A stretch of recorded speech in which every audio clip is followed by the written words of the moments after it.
From a murdered mother to one of the state's largest health systems and a top neurosurgeon accused of fraud, 2019 was a busy year for KELOLAND Investigates. In tonight's Eye on KELOLAND, Angela Kennecke brings you the highlights of the top news investigations of the year.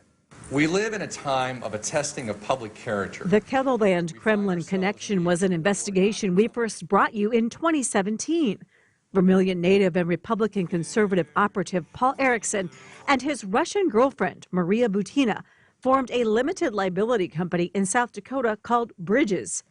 To this date, I've been the only reporter to get a comment from Paul Erickson about the allegations against him.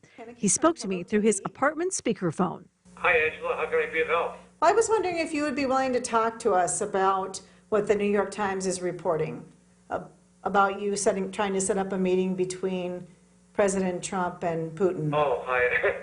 Yeah, it didn't exactly happen that way. Over the last 2 years, KELOLAND Investigates has followed the saga of Butina and Erickson.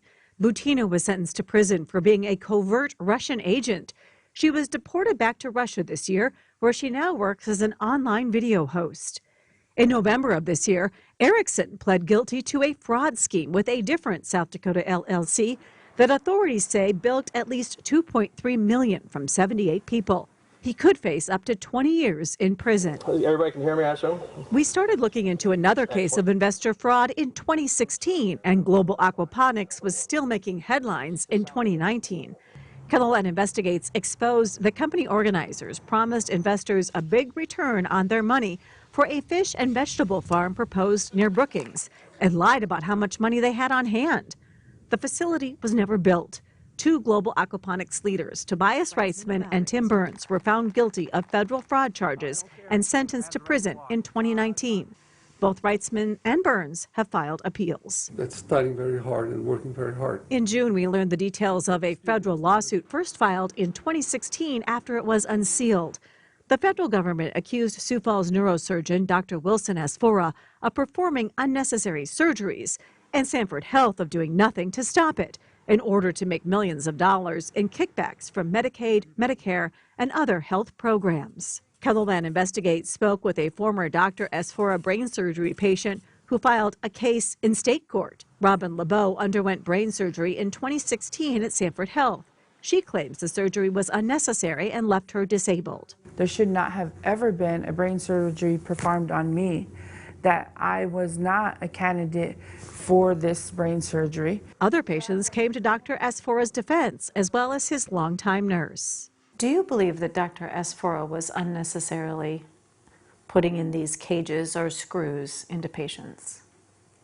You know, I don't believe that as a person he would do something like that, no. Sanford Health fired Dr. Asfora in September. Without admitting any wrongdoing, Sanford Health agreed to pay more than $20 million to the federal government for the kickback schemes. The two physician whistleblowers who prompted the lawsuit get $1.7 million each.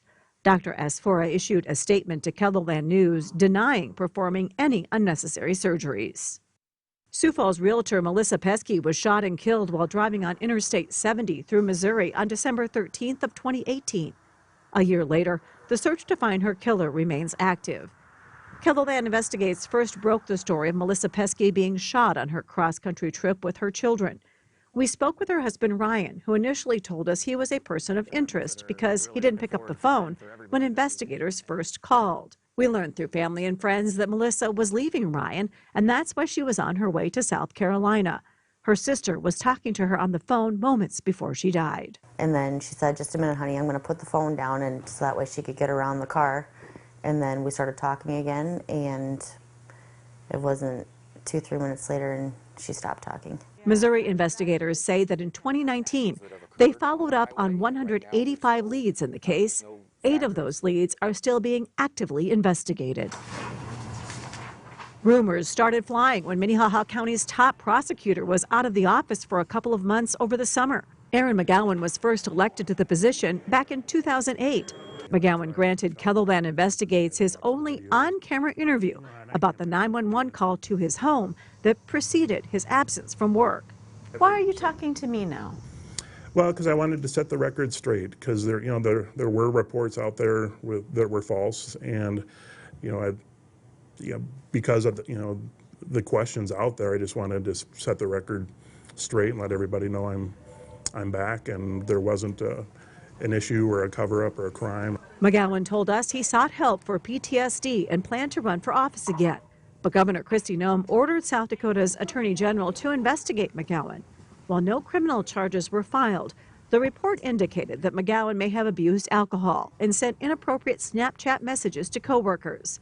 McGowan announced he was resigning in December. No right to appeal, just not covered. In February of 2019, KELOLAND Investigates exposed why many children with autism were losing their insurance benefit to cover effective treatment. It was literally one sentence about that starting in 2019, Easton will no longer be getting the service that Avera has previously covered. Over the summer, the state found a way to close the loophole that allowed insurers to drop coverage for the therapy for some policies. But the new requirements wouldn't go into effect until 2021. Parents told KELOLAND Investigates that Governor Noem broke her promise to meet with them to come up with a solution. After KELOLAND Investigates reported on the parents' concerns, Governor Noem helped bridge a gap in coverage for some of the children. Sanford Health Plan and Avera Health Plans have now voluntarily agreed to extend coverage in 2020 that won't be required of them until 2021. And those are just some of the major investigations we brought you in 2019.